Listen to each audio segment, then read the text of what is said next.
మన బాబా కార్యక్రమంలో చాలా ఇంపార్టెంట్ మంత్ అది. మీ అందరికీ తెలుసు. జూలై 10 మౌనం ప్రారంభించారు జూలైలో. అలాగే బాబా యూనివర్సల్ మెసేజ్ 1958లో అది జూలైలోనే ఇచ్చారు. అలాగే మెహరాబాద్ జోప్టీలో దే బుక్ అని రాశారు, అది జూలై నెలలో రాశారు. అలాగే బాబా మెహరాబాద్లో 27లో తన ఎన్నో కార్యక్రమాలు మొదలు పెట్టారు. స్కూల్స్, హాస్పిటల్స్ చాలా విపరీతంగా స్టార్ట్ చేశారు. అది జూలై నెల 27లో చేశారు. ఆ చేయడం వల్ల విశ్వ ప్రయోజనానికి ఆ కార్యక్రమం మొత్తానికి విశ్వం, ఆయన అలా చేయడం వల్ల ఆ కార్యక్రమాలు అన్ని చేయడం వల్ల విశ్వం అంతా ఆ ప్రయోజనం పొందుతారని బాబా చెప్పారు. అది 27 జూలైలో చేశారు. అలాగే జూలై నెలలో బాబా ఆఖరి 68లో నా కార్యక్రమం 100% పూర్తయింది అని ప్రకటించారు. ఇవన్నీ జూలై నెలే ఇలా బాబా చేసింది. సో జూలై నెలలో వచ్చింది కాబట్టి చాలా పవర్ఫుల్ మంత్ ఇది. బాబా తన మౌనాన్ని ప్రారంభించింది. సరే, మనం ఇప్పుడు ఎక్కడున్నాం అంటే లాస్ట్ టైం కూడా చెప్పుకోవడం 100 years టీచింగ్ ఆఫ్ 1926 టాక్స్. బాబా 26లో చాలా విపరీతంగా బాబా సందేశాలు 100 years, ఇప్పటికి 100 years అయింది ఆ సందేశాలు. కొన్ని లాస్ట్ టైం చెప్పుకున్నాం, ఇంకొద్ది కొన్ని విశేషాలు మనం బాబా చెప్పినవి మనం చెప్పుకుందాం అండి. ఇప్పుడు బాబా 1926 నవంబర్ 24న ఇచ్చారు మెసేజ్ ఒకటి. అదే ఆ విషయం చెప్పారు బాబా. అలా చెప్పారు, అందులో 1 by 1 మనం కవర్ చేస్తున్నాం. బాబా చెప్తున్నారు, the seed of a person circle laid centuries before. అంటే ఒక పర్ఫెక్ట్ మాస్టర్ కానీ అవతార్ సర్కిల్ ఫామ్ ఒక సర్కిల్ మెంబర్స్ ఉంటారు కదా, వాళ్ళు ఇప్పుడు ఉన్న సర్కిల్ మెంబర్స్ అంత కొన్ని వంద సంవత్సరాల ముందే డిసైడ్ అయిపోతున్నట్టండి.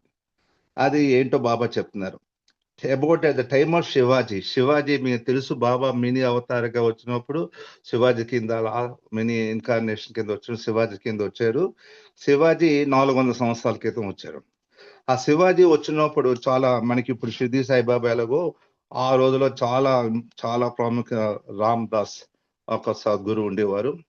ఆయన the laid seed of no spiritual circle to be. ఇప్పుడు అవతాడు వచ్చినప్పుడు స్పిరిచువల్ సర్కిల్ ఎవరెవరు ఉండాలో ఎలా ఉండాలో ఏదో వాళ్ళ అప్పుడు రామ్దాస్ అక్కడ ఉన్న ప్రొఫెసర్ శివాజీగా ఉన్న సద్గురు అయిన ఆ రామ్దాస్ అక్కడ ఆయన దాని ఫౌండేషన్ వేశారటండి. సో మీకు తెలుసు, ఒక సర్కిల్ తీసుకుంటే సర్కిల్లో సెంటర్ పాయింట్ మన హెడ్ ఆఫ్ ది సర్కిల్ అవుతారు. సర్కిల్ చుట్టూ ఉన్న దాని మీద ఉన్న పాయింట్స్ అన్నీను, దాని చుట్టూ ఉన్న వృత్తాంతం మీద ఉన్న పాయింట్లు అన్నీను సర్కిల్ మెంబర్స్ ఉంటారు. సో ఎగ్జాక్ట్లీ అలాగా అప్పుడు శివాజీ టైంలో రామదాస్ వేసింది, ఇప్పుడు అవతార్ మళ్ళీ బాబా వచ్చినప్పుడు ఆ సర్కిల్ మెంబర్స్ ఆయన అప్పుడు ఫౌండేషన్ సీడ్ వేశారు. ఆ విత్తనం వేస్తే అవి నెమ్మదిగా ఆ తలక సర్కిల్ ఇప్పుడు వచ్చింది అంటున్నారు. అలాగే ఇప్పుడు కూడా శ్రీ అంటే బహర్ బాబాగా బాబా ఇప్పుడు ఆయన నెక్స్ట్ వచ్చేదానికి ఆయన నెక్స్ట్ వచ్చే సర్కిల్ ఎలా ఉండాలో దానికి విత్తనం ఆ సీడ్ ఆయన ఇప్పుడు బాబా వేశారు. అది మేనిఫెస్ట్ అయ్యి ఒక 400-500 సంవత్సరాలకి మేనిఫెస్ట్ అయ్యి ప్రపంచానికి తెలుస్తారు ఆ మెంబర్స్ ఎవరు అని చెప్పడం జరిగింది. The forms head and members like members will take during the manifestation of the they have same time when seed has been sown. ఏ విత్తనం ఏదైతే ఉన్నప్పుడు అలాగే అదే హెడ్ అంటే వచ్చిన మాస్టర్ కానీ అవతార పురుషుడు కానీ ఆ మెంబర్స్ కూడా ఆ విత్తనం వేసినప్పుడు ఎలా అయితే వేస్తారో అవి మేనిఫెస్ట్ అయ్యి అదే ఫామ్ కింద వస్తుందని చెప్తున్నారు. సో మీరు చూసినట్టయితే ఎగ్జాంపుల్ ఏంటంటే శ్రీ బాబాకి same form, same stage, same structure of Shivaji ఉన్నప్పుడు వేసారు కదా రామ్దాస్ నెక్స్ట్ దానికి, అదే శివాజీ ఏదైతే స్ట్రక్చర్ ఉందో, శివాజీ షేప్ ఎలా ఉందో అండ్ బాడీ స్ట్రక్చర్ ఫ్రేమ్ అంతా బాబాకి సేమ్ యాజ్ గా వచ్చిందని చెప్తున్నారు. ఇది ఒక విషయం అని బాబా అప్పుడు చెప్పింది. నెక్స్ట్ ఇంకో విషయం ఏంటంటే నవంబర్ 26 చెప్తున్నారు Baba, sanskaras how they are caught up and destroyed. ఈ సంస్కారాలు మనం ఎలా చిక్కుకుంటాం, దాన్ని ఎలా డిస్ట్రాయ్ చేయాలనే విషయాన్ని బాబా ఆ రోజు చెప్పడం జరిగింది. Even thought, word and action of human being created sanskaras. So మానవులకి మీరు ఆలోచిస్తున్నా సరే, నెక్స్ట్ మీరు ఆలోచించిన, ఒక మాట్లాడిన, ఒక చేత చేసిన, ఆలోచించిన, మాట్లాడిన, చేసిన మీకు సంస్కారాస్ క్రియేట్ అయిపోతాయి అంటున్నారు Baba. So good thoughts, words or deeds create good sanskaras. మంచి థాట్లు, మంచి ఆలోచనలు, మంచి మాటలు, మంచి చేతలు, ఇవి మంచి సంస్కారాలు వస్తాయి. అలాగే బ్యాడ్ సంస్కారాస్ అంటే చెడు థాట్లు, చెడు వర్డ్స్, చెడు పనులు, దానివల్ల బ్యాడ్ సంస్కారాస్ వస్తాయని చెప్తున్నారు. So only saliks and realised ones are free of sanskara. ఎవరైతే భగవద్ అనుభూతి పొందిన సద్గురువులు కానీ, సాలిక్స్ కానీ, వీళ్ళకి సంస్కారాలకి వాళ్ళకి ఏముందో ఫ్రీ ఆఫ్ సంస్కారాలు. వాళ్ళ సంస్కారాలు వాళ్ళకి ఏం అంటుకో, వాళ్ళు సంస్కారం నుంచి విముక్తి ఉంటారు. They can never stopped. ఈ సంస్కారాలు బట్టి ఎవరి వల్ల కాదు స్టాప్ చేయడం. They can never be stopped until one is lucky to have the grace of guru or related one. ఆ ఈ సంస్కారాలు అసలు ఎవ్వరు ఆపలేరట. అలా వస్తూనే ఉంటాయి, అలా వస్తూనే ఉంటాయి. సో ఎవరైతే అదృష్టవంతులో ఆ గురువు యొక్క గ్రేస్, భగవద్ అనుభూతి పొందిన పర్ఫెక్ట్ మాస్టర్స్ కానీ, అవతార్ పురుషుడు వాళ్ళని కానీ, వాళ్ళ యొక్క గ్రేస్, వాళ్ళ కృప మన మీద పడి అనంత వరకు ఇవి అలా ఉంటూనే ఉంటాయి, అలా వస్తూనే ఉంటాయి. ఎవ్వరు దీన్ని స్టాప్ చేయలేరు ఈ సంస్కారాలు. ఈవెన్ బాబా అంటున్నారు, even the great yogis with their years of tapa japa, who have reached sixth plane, are unable to let go of this. So చాలా గొప్ప యోగులు, వాళ్ళు ఎంతో కష్టపడి తపస్సు జపాలు చేసి, ఎంతో కొన్ని వందల వేల సంవత్సరాల నుంచి ఎంతో కష్టపడి వాళ్ళ ఆరో భూమికుల వరకు చేరుకుపోయిన యోగులు కూడా ఈ సంస్కారాలు వదిలించుకోవడం వాళ్ళ వల్ల కాదు అంటున్నారు. Why they can do all height of powers they during concentration samadhi. వాళ్ళకి ఎంతో చాలా శక్తులు ఉన్నాయి. సమాధిలో ఉన్నారు, నీళ్ళలో నడుస్తారు, గాల్లో నడుస్తారు. ఇంత పవర్ఫుల్ శక్తులు ఆరో భూమికి, ఐదో భూమిలో ఉన్న యోగులకి. అలాంటి వాళ్ళు అంత పవర్ఫుల్, అది ఏమైనా చేయగలరు వాళ్ళు. సృష్టిలో వాళ్ళు ఏమైనా చేయగలరు. అలాంటి పవర్ఫుల్ గా ఉన్న ఆరో భూమికుల వాళ్ళు కూడా ఎంత పవర్స్, హైయెస్ట్ పవర్స్, ఏమైనా సృష్టిలో హైయెస్ట్ పవర్స్ ఉంటే వాళ్ళకే. అంత పవర్స్ ఉన్న వాళ్ళు కూడా ఈ సంస్కారాల నుంచి వాళ్ళు తప్పించుకోలేకపోతారు. వాళ్ళకి సంస్కారాలు అనుకుంటున్నాయి. ఇందువల్ల అట్లీస్ట్ వాళ్ళు ఏమంటున్నారంటే బాబా, వాళ్ళకి అంత కాన్సన్ట్రేషన్ భగవంతు తపస్సు చేయడం వల్ల they stop the growth of new సంస్కారం. కొత్త సంస్కారాలు అయితే వాళ్ళకి రావంటున్నారు బాబా. 5-6 భూమికలో ఉన్న వాళ్ళు ఎంతో కష్టపడి భగవంతు నిరంతరం తపస్సు చేసి ఒంటి కాలు నిలబడి చేయడం వల్ల కొత్త సంస్కారాలు వాళ్ళకి అంటుకోవు. కానీ what about the old past సంస్కారాలు అంటున్నారు. అలాంటి యోగులకి గత ఆ పాస్ట్ సంస్కార సంగతి ఏంటి అని అడుగుతున్నారు. So accumulate for ages. So ఎన్నో ఏజెస్ యుగాలుగా వాళ్ళకి అంటుకుపోయిన ఆ సంస్కార సంగతి ఏంటి అంటున్నాడు. They cannot destroy them with all their powers. వాళ్ళకున్న శక్తుల ద్వారా కూడా వాళ్ళ ఆ సంస్కారాలని తొలగించుకోలేరు, డిస్ట్రాయ్ చేసుకోలేరు. Unless the grace of realised గురువు. అదే మళ్ళీ అక్కడే. సో భగవంతుడి యొక్క అనుభూతి పొంది భగవంతుల సద్గురువు కానీ, అవతార పురుషుడు కానీ గ్రేస్ కృప ఉంటే గానీ you cannot destroy the sanskaras, make them realise. ఆ సంస్కార్స్ నాశనం చేసి వాళ్ళని రిలైజ్ చేయడం ఓన్లీ వాళ్ళ వల్లే అవుతుంది. అంటే 5వ భూమికి, 6వ భూమికలో ఎంతో పవర్ఫుల్ యోగులు కూడా వాళ్ళ సంస్కారాలు వాళ్ళు నిర్మూలించుకోలేరు. వాళ్ళు కొత్త సంస్కారాలు ప్రొడ్యూస్ చేసుకోకుండా ఉంటారు కానీ వాళ్ళకి ఆల్రెడీ అక్యుములేట్ అయ్యి గత కొన్ని వాళ్ళ జన్మల నుంచి తెచ్చుకున్న సంస్కారాలు, పాత సంస్కారాలు వాళ్ళ వల్ల కాదు. అది కూడా గాడ్ రిలేటెడ్ పర్సనే, వారి కృప వలన జరగవలసిందే. And such yogis cannot manage to destroy. అలాంటి పెద్ద యోగులు 5వ భూమిలో ఉన్న వాళ్ళే ఆ సంస్కారాన్ని మేనేజ్ చేయలేనప్పుడు పాస్ట్ సంస్కారాన్ని, such yogis cannot manage to destroy this past sanskaras. What of you ordinary human beings? మీ సామాన్య మానవులు, మీ సంగతి ఏంటి? 5వ భూమికి, 6వ భూమిలో ఉన్న మహాయోగులే వాళ్ళు పాత సంస్కారాలు తొలగించుకోలేనప్పుడు సామాన్య మానవులు, ఆర్డినరీ హ్యూమన్ బీయింగ్స్, మీ సంగతి ఏంటి అని అడుగుతున్నారు Baba. Accumulate every moment store of sanskaras good and bad. ప్రతి క్షణం ఇలా 1 సెకండ్ అయిందా గుడ్ అండ్ బ్యాడ్ సంస్కారాలు మనకి అక్యూములేట్ అయిపోతాయి. ఎవ్రీ మూమెంట్ పడిపోతుంటాయి గుడ్ అండ్ బ్యాడ్ సంస్కారాలు. And all mixed. అది గుడ్ బ్యాడ్ అని అన్ని గుడ్డే ఉంటూ అలా బ్యాడ్ వచ్చేస్తుంటాయి. సో అన్ని మిక్స్ అయి ఉంటాయి.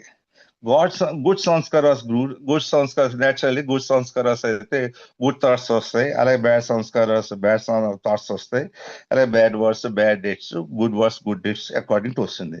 There may mixture like good bad కలిపి ఉంటాయి మనకి. లైక్ ఏ బాబా అంటున్నారు లైక్ ఏ బ్లాక్ హెయిర్ అని, black and white hair on one head. ఒక నెత్తి మీద ఒక తల మీద వాడికి నల్ల వెంట్రుకలు ఉంటాయి, తెల్ల వెంట్రుకలు ఉంటాయి, గ్రే హెయిర్ రెండు ఉంటాయి. అలాగే మనకు ఉంటాయి అంటున్నారు Baba. So none is Duster, ఏవి ఫాలో, మనకి పాతవి పోవు, కొత్తవి రాకుండా ఉండవు, వచ్చేస్తూ ఉంటాయి మన సామాన్య మనలో. ఇక్కడ బాబా అడుగుతున్నారు, if you ask me my advice, Baba మీరు నన్ను అడిగితే నా అడ్వైస్ ఏంటి అని చెప్తున్నట్టు అక్కడ మనకి డూ నథింగ్, ఏమి చేయక అంటున్నారు. మరి ఏమి చేయకుండా ఉంటేలాగండి మనం ఏదో చెయ్యాలి కదా, మనం బోలంతా మన వ్యవసాయ కుటుంబంలో ఉన్నాం, సామాన్య మానవులు సంసారంలో ఉన్నాం, చేయాలి కదా. సో బాబా డూ నథింగ్, ఏమీ చేయక అంటే అర్థం ఏంటంటే, and if you all doing anything do without any result in view. So మీరు ఏది చేసినా దాని రిజల్ట్ మీరు ఆశించకండి, రిజల్ట్ ఓరియంటెడ్ గా చేయకండి, ఆయన వీలు ఏమి చేయకండి. అంటే అది ఏమి చేయకండి లెక్క మాట. మీరు ఏదో అది పొందాలి, అది పొందాలి, ఇది నాకు రావాలి, ఇది సై రావాలి, ఇలా ఒక టార్గెటెడ్ గా నీ సెల్ఫ్ కో, నీ కుటుంబ సభ్యులకో, నీకు ఏదో ఒక టార్గెటెడ్ గా చేసే, నువ్వు అన్ని చేయి కానీ ఏది రిజల్ట్ ఆశించక అంటున్నారు. Ordinary people makes mixture of good and bad సంస్కారం. సామాన్య మానవాళి మిక్చర్ కలిసి ఉంటాయి, గుడ్ బ్యాడ్ రెండు కలిసి ఉంటాయి. కానీ yogis remove sanskara superficially and while and enlightened one root out sanskaras. So యోగులు వాళ్ళు వాళ్ళ దగ్గరికి పైన ఏమో సూపర్ఫిషియల్ గా చిన్న చిన్న సంస్కారాలు మనం తీయగలరు, కానీ చాలా పాతుకుపోయిన కొన్ని లక్షల జన్మల నుంచి మన పాతుకుపోయిన రూటెడ్ సంస్కారాలు ఓన్లీ ఎన్లైటెడ్ అనే భగవద్గీత పొందిన వాళ్ళు మాత్రమే తీయగలరు. So, and why for action done without ultimate aim, explain above, create sanskara as good and bad. These sanskara check in the way to advance and path for the destruction of which there are many difficult process. So, ఎందుకు మీరు చూసినట్టయితే పైన explanation చేసిన పెడితే create సంస్కార checkout wait, మీరు ఆధ్యాత్మిక మార్గంలో ముందుకు వెళ్తున్న కొద్ది, పాత్రలో ముందుకు వెళ్ళదలుచుకున్న కొద్ది ఈ సంస్కారాలను చెక్ చేసుకుంటే ఈ డిస్ట్రక్షన్ కి ఈ పోవడానికి చాలా యోగ మార్గంలో చాలా డిఫికల్ట్ ప్రాసెస్ ఉన్నాయి. దాని ద్వారా ఈ సంస్కారాలు తీసుకోవడానికి కొంచెం డిఫికల్ట్ ప్రాసెస్ ఉందని బాబా చెప్తున్నారు. సో ఈ ఆధ్యాత్మిక మార్గంలో మీరు చెక్ చేసుకుంటే ఇది ఎలా పోతాయంటే యోగ మార్గంలో దానికి డిఫికల్ట్ ప్రాసెస్ ఉన్నాయని బాబా చెప్తున్నాడు. ఏంటి ఆ ప్రాసెస్ అంటే, యోగా మీన్స్ రెనౌన్సియేషన్ అంటే పరిత్యాగం, మనం దాన్ని త్యజించేయడం అన్ని. సో ఫస్ట్ బాబా ఏం చెప్తాను, కర్మయోగా అంటే మీ అందరికి తెలిసిందే, రినౌన్స్ ఎవ్రీథింగ్, ప్రతి దాన్ని మీరు త్యజించండి, అన్ని మీరు దాన్ని రినౌన్స్ చేయడమే. Do anything service without ultimate aim, selfless, నిస్వార్థంగా సేవ చేస్తూ ఎటువంటి ఆ సేవ చేయడం వల్ల ఎటువంటి ఫలితాన్ని పొందకుండా సెల్ఫ్లెస్ గా నిస్వార్థంగా సర్వీస్ చేసి, సో హ్యుమానిటీ మానవాళ్ళందరికి సర్వీస్ చేస్తే వితౌట్ ఎక్స్పెక్టింగ్ రిటర్న్, వాళ్ళ దగ్గర నుంచి ఏం ఆశించకుండా నిస్వార్థంగా సేవ చేయడమే కర్మయోగం అని చెప్తున్నారు బాబా. నెక్స్ట్ ఇంకో యోగా ఏంటి, హతయోగా మీన్స్ వర్షిప్, అంటే భగవంతుని ఆరాధించడం. రెనౌన్స్ ఎవ్రీథింగ్, జీరో కూడా మన అన్ని పరిత్యాగం చేయాలి, ప్రతి రెనౌన్స్ చేయమంటారు. And take name of only one guru, ఒక్క గురువు తలక నామాన్ని మీరు ఒకే గురువు మనం జపిస్తూ, అండ్ బర్న్ ఫినిష్ లో ఆయన ప్రేమలో దగ్ధం అవుపోవడమే హతయోగ తలక స్తోత్రం. ఇంకా రాజయోగా మీన్స్ కాన్సన్ట్రేషన్. సో మళ్ళీ దీనిలో కూడా అన్నింటిలో రెనౌన్సియేషన్ చేయాలి, పరిత్యాగం ఉండాలి, and concentrate only on realised one, భగవత్ అద్భుతం పొందిన వాళ్ళ మీద అదే కాన్సన్ట్రేషన్ ఉండాలట, అదే rajayoga. Raja uses of good sanskaras, it means renounce everything and knowledge, self-realization. Raja Yoga good sanskaras కల్పిస్తాయి, ఇది రినౌన్స్ ఎవ్రీథింగ్ చేస్తుంది, ఇది ఆ సెల్ఫ్ రియలైజేషన్ పొందడానికి ఆ నాలెడ్జ్ ఇవ్వడానికి సహకరిస్తుంది. బాబా అంటారు ఫైనల్ గా, but all these yogas explain several things. ఈ యోగాల గురించి కర్మయోగ, హఠయోగ, రాజయోగ ఇది చాలాసార్లు చెప్పాను. And would only stop formation of new samskaras. ఈ ఈ మార్గంలో కర్మయోగంలోను హతయోగంలో రాజయోగ మార్గం ద్వారా మీకు కొత్త సంస్కారాలు ఫామ్ అవ్వకుండా ఉండడానికే తోడ్పడతాయి. Only stop formation of new sanskaras. కొత్త సంస్కారాలు మనకి ఫార్మ్ అవ్వకుండా మనకి రాకుండా ఇవి ఈ మార్గాల ద్వారా ఉంటాయి. ద పాస్ట్ స్టోర్ రిమైనింగ్ ఎస్టీస్ అన్చేంజ్. మీకు గత జన్మలో చేసిన సంస్కారాలు ఆ సంస్కారాలు అవేవి అలాగే ఉండిపోయాయి. అవే మార్పులు లేవే దానిలో. రాజయోగ టూ ఇస్ నథింగ్. అది కూడా ఏమీ కాదు రాజయోగ అని బాబా చెప్తున్నారు. సో ఈ మార్గాల ద్వారా కూడా కర్మయోగ రాజయోగ హతయోగ కూడా అవి మీరు ఎంత అవి డిఫికల్ట్ ప్రాసెస్ అవి మీరు చేసిన అవి మీరు దాని కొత్త సంస్కారాలు ఫామ్ చేసుకోవాలి. కానీ పాతవి ఏమి మీకు చేంజ్ అవ్వరు చేయలేరు, అలాగే ఉండిపోతాయి. సో 5వ భూమిక 6వ భూమికలో ఉన్న అంత పవర్ఫుల్ ఉన్న యోగులు కూడా పాత సంస్కారాలు తీసుకోవడం కష్టం అంటున్నారు. అలాగే ఈ మార్గాలు కష్టం. అన్ని ఏది ఎప్పుడు చెప్పినా బాబా ఏం చెప్తున్నారు? ఓన్లీ గాడ్ ఎలేజర్ పర్సన్. సో సద్గురు గాని అవతార పక్షుల గ్రేస్ ఉంటే కానీ తప్ప మన పాత సంస్కారాలు ఈ భూ ప్రపంచం మీద ఎవ్వరూ తీయలేరు.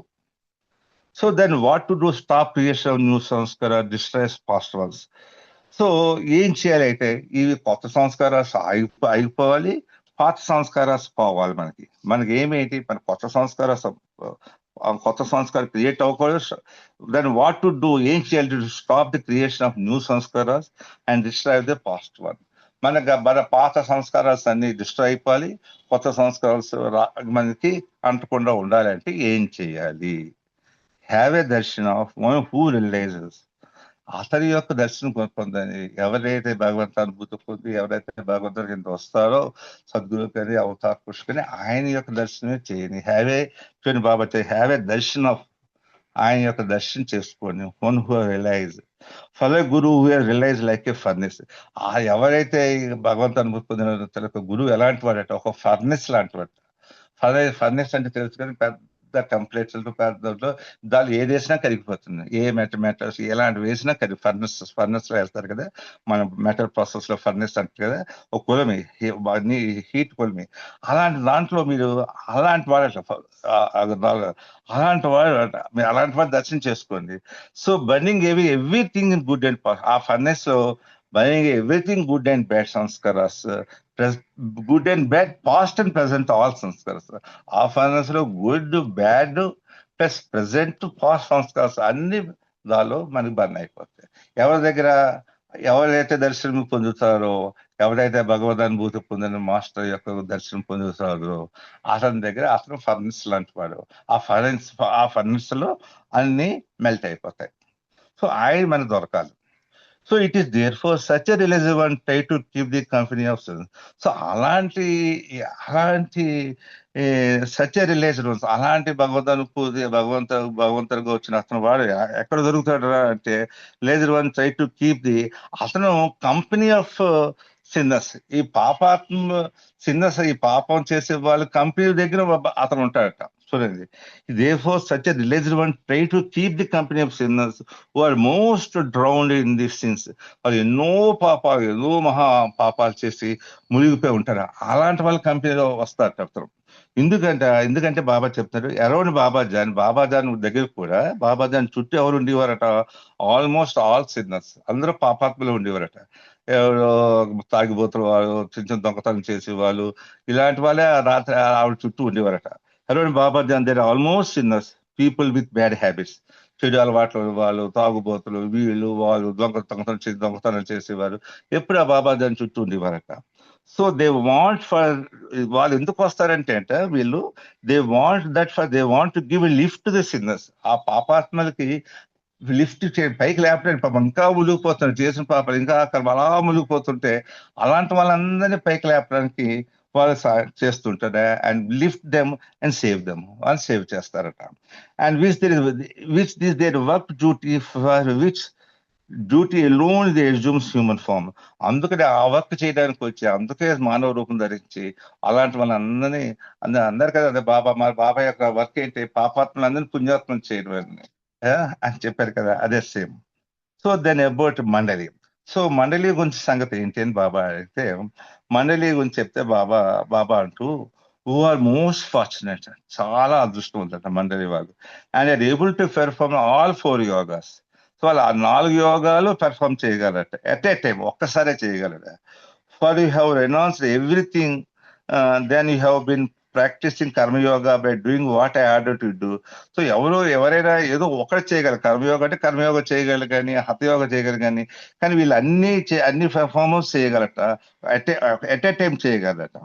So then they also then practising karmayoga by doing what.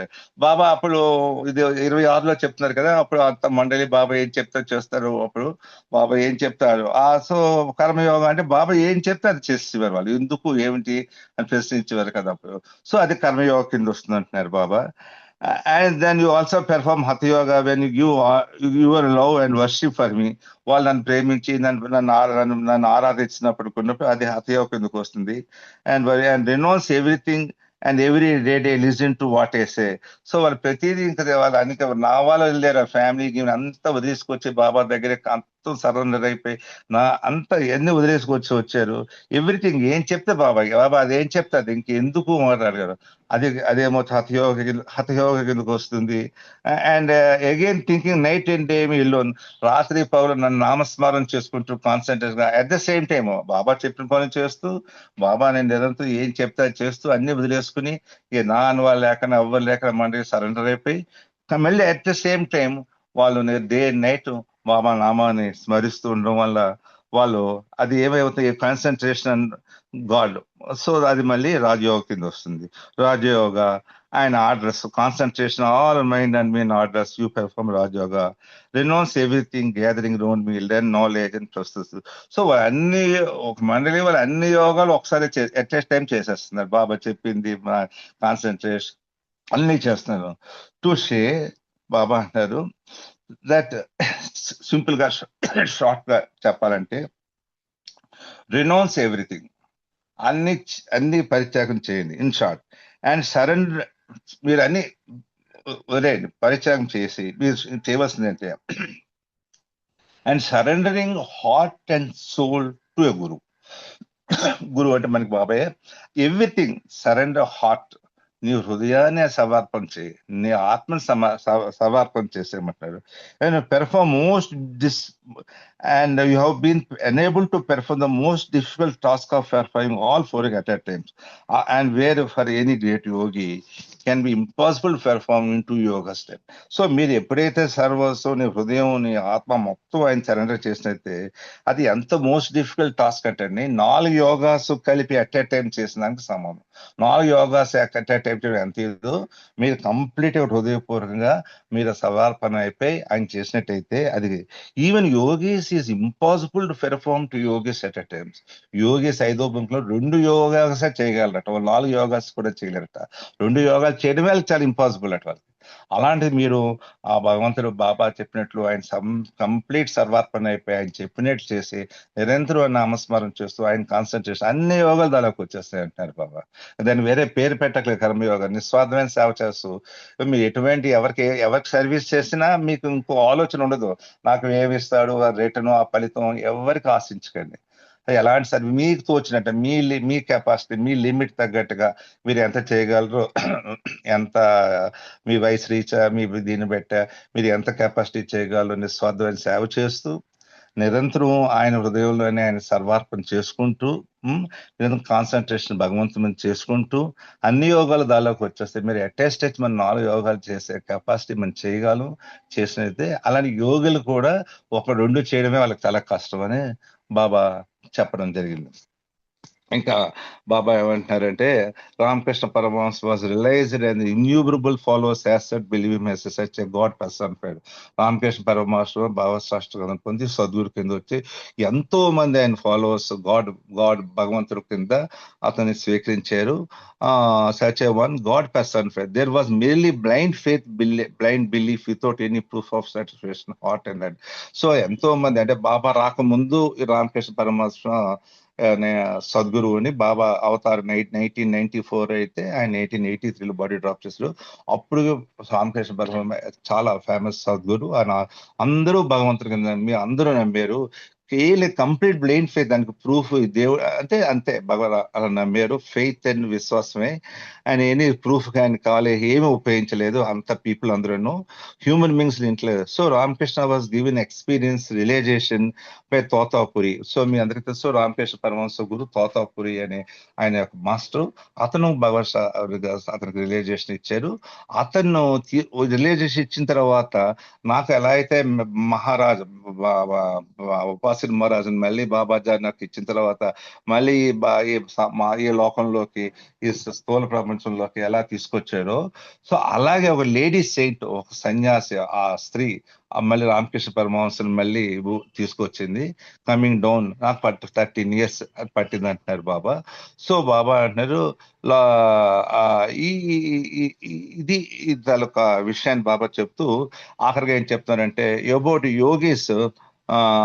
బాబా చెప్తున్నారు, she repeated that. So Baba ఒక ఎగ్జాంపుల్ చెప్తున్నారండి. యోగీస్ కి మనకి డిఫరెన్స్ ఏంటంటే, particular experience visit to Hammannagar 2 different places on foot, other by motor, former after long time with difficulty later.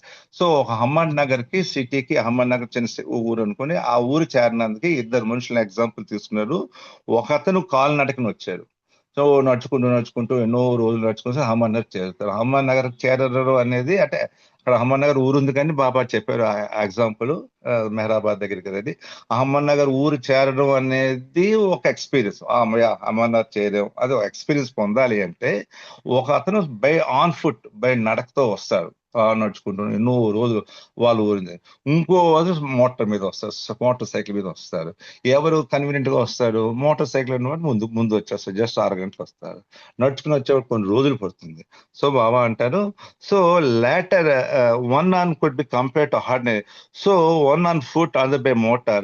Farmer after long time. So నడిచి వచ్చాడు, చాలా కాలం పడుతుంది. కొన్ని రోజులు, కొన్ని నెల రోజు, వారం పడుతుంది. లాటరల్ క్విక్లీ చాలా ఫాస్ట్ గా 1 గంటలో వచ్చేస్తారు ఆ bar. So could be compare to, ఇది ఎలా కంపేర్ చేయాలి? ఆర్డినరీ హ్యూమన్ బీయింగ్స్ మనలాంటి వాళ్ళ మెథడ్స్ ఆఫ్ జర్నీ, సామాన్య మానవుల తల ప్రయాణం ఈ కాలినడకన వచ్చినట్లు, కాలినడకన చేరడం ఉంటుంది. ఎన్నో జన్మలు ఎత్తి మనం వస్తాం. But method of journey other than yogi being advance in power. So యోగులు చాలా అడ్వాన్స్ గా ఉంటారు కాబట్టి వాళ్ళు taking benefit of going by motor. వాళ్ళు మోటార్ సైకిల్ మీద వచ్చిన వాళ్ళు ఆ అడ్వాంటేజ్ తీసుకుని, వాళ్ళకి తెలుసు ఆ పవర్, వాళ్ళన్నీ ఎలా అడ్వాన్స్ అయిపోయారు కాబట్టి వాళ్ళు హమ్మన్నగర్ రావడం అనేది జరిగింది. So both had go to Nagar for experience. అది ఎక్స్పీరియన్స్ పొందాలంటే ఇద్దరు నగర్కి వెళ్ళాలి. సామాన్య మానవుడు వెళ్ళాలి, యోగి కూడా వెళ్ళాలి. అంటే అహ్మద్నగర్ నీళ్ళు వెళ్ళడం అనేది ఒక సిటీగా ఎక్స్పీరియన్స్ అనుకుంటే దాని ఒక అనుభూతి. అంటే అది అనుభూతి పొందాలంటే వీడు నడుచుకుని వెళ్ళాలి, వాడు బండి మీద వచ్చేస్తాడు. సో అది వీడు ఈజీగా వచ్చేస్తాడు, వాడు చాలా కష్టపడతాడు. కానీ వేరే సద్గురు అనే వాడికి ఆ ఎక్స్పీరియన్స్ పొందాలంటే వాడు, బాబా అంటారు, Sadguru in not to such an experience things at a distance does not go there. వాళ్ళు ఎంత దూరం వెళ్ళవలసిన అవసరం లేదు. ఎందుకంటే ఫర్ ఈజ్ ఎవ్రీ వన్. సద్గురికి అంతా తానే ఉన్నట్టు. ఎవ్రీ వన్ అహ్మద్నగరే అతను. సో ఆ ప్లేసే అతను. సో వేరేగా వెళ్ళి ఎక్స్పీరియన్స్ పొందవసరం లేదు. He became that place experience itself. అతనే ఆ ప్లేస్ అయిపోతాడు. So Sadguru would not go see thing place at a distance like yogi లాగా మళ్ళీ దూరం వెళ్ళి ఏదో అనుభూతి పొందాలి. ఆయన ఎక్కడ ఉంటే అన్ని సర్వం ఆయనే ఉన్నాడు కాబట్టి ఆయనే అయిపోయి ఉంటాడు. సో అది వేరేగా వెళ్ళట్లేదు. ఆయన ఎక్కడికి వస్తే అదే ఆయనకి ఇది అవుతుందని చెప్తున్నారు. And is not except use powers like the use. So సద్గురువులు కానీ యోగులు కానీ పవర్స్ యూజ్ చేసి అంత కష్టపడి ఎగ్జాక్ట్ చేసిన అవసరం లేదు. సర్వం ఆయనే, సర్వం అంతా. యోగులకి పర్ఫెక్ట్ మాస్టర్, సద్గురువులు సర్వం ఆయనే, అంతా ఆయనే. అక్కడ ఏమనుకుని అదే అయిపోతారు. సో ఆ ప్లేస్ కానీ వెళ్ళట్లేదని బాబా చెప్పడం జరిగిందండి. ఇక్కడితో ఒక టైం అయిపోతున్నదండి. సో ఒక్కసారి చూసినట్టయితే మనం ఏం చెప్తున్నారంటే యోగులు కూడా పాత సంస్కారాలు తీసుకోలేకపోతున్నారు. హై పవర్స్ ఉన్న వాళ్ళు. ఈ మార్గాధారు కూడా కొత్త స్టాప్ అవుతాయి కానీ పాతవు తీయలేరు. ఈ పాతవు తీయడం అనేది ఎవరి వల్ల అవ్వట్లేదు ఈ సృష్టిలో. ఓన్లీ గాడ్ రిలేజ్ పర్సన్స్ ఎవరైతే అలాంటి వాళ్ళు, అలాంటి సృష్టికర్త అయిన మెహర్ బాబా మన దగ్గరికి వచ్చి, మన వాకిల్లోనే, మన హృదయాలకు వచ్చి మనతో రండి అందరూ నా వద్దకు రండి అని పిలుపునిస్తూ ఉన్నప్పుడు, నేను మీకు తీస్తాను, మీకు చేస్తాను అని చెప్పినప్పుడు, ఆయన మనకి ఎంతో అదృష్టవంతులం మనం. ఆయన పట్టుకుని, ఆయన చెప్పినట్టు నడుచుకుని, ఆయన చెప్పినట్టు మనం నడుచుకుని జీవిస్తే, మన పాతవి, కొత్తవి ఏవి అని ఆయనే చూసుకుంటాడు. ఆయన యొక్క అదృష్టం మనం కలిగినందుకు, ఆయన కొంగుని జారకుండా మనం పట్టుకున్నట్లయితే మనం ఎంతో ధన్యులం. అవతార్ మెహర్ బాబాకి జై. జై బాబా సార్. జైబాబు. జైబాబు అండి, చక్కటి విషయాలు చెప్పారు మీరు రామారావు గారు, మీకు ధన్యవాదాలు. జై బాబా ఇప్పుడు సార్. మనకి